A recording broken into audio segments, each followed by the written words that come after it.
Islamic master model academy এই হচ্ছে আমাদের আজকে দাগে দাগে লড়াই।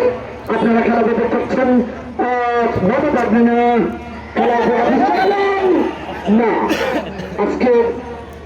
আজকে খেলা পরিচালনার জন্য আছেন, কড়াকড়ি ভাবে করছেন খন্দকার নজরুল স্যার এবং তার সহকারী রেফারি যিনি আছেন, তারা চকুট ভাবে পাঁচ পাখির মতো বলের দিকে তাকিয়েছেন, খেলার দিকে তাকিয়েছেন। এবং আজকে সিনিয়র সেশনের সম্মানিত সভাপতি জনাব আজাদ আবুল প্রধান স্যার, তিনি একবার বসছেন যেন খেলার ভিতরে কোনো ঝগড়া কোনো ধরনের রবীন্দ্র যাতে না হয়। এবং দর্শক আপনারা যেভাবে খেলা আপনারা করছেন, আপনাদেরকে আবুল স্যারের পক্ষ থেকে জানাচ্ছি লাল গোলাপ শুভেচ্ছা, যেন আপনারা এভাবে প্রত্যেকটি খেলা আমাদেরকে আপনারা উপহার দেন, আপনারা উপভোগ করেন, সেই আশা আপনাদের প্রতি শুধু দর্শক করি।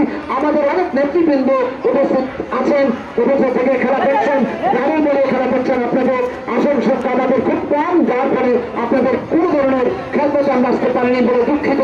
এবং কমিটির পক্ষ থেকে আপনাদেরকে দুঃখ জানাচ্ছি যেন আপনাদের কোনো খেলা করতে পারেন। উপস্থিত দর্শক করি, আমাদের শ্রেষ্ঠ খেলোয়াড় নির্বাচিত করবেন আমাদের আফ্রিকা ফেডারেশন থেকে, যিনি অবসরে এসে আমাদের মাঝে উপস্থিত হয়েছেন যারা বাচ্চা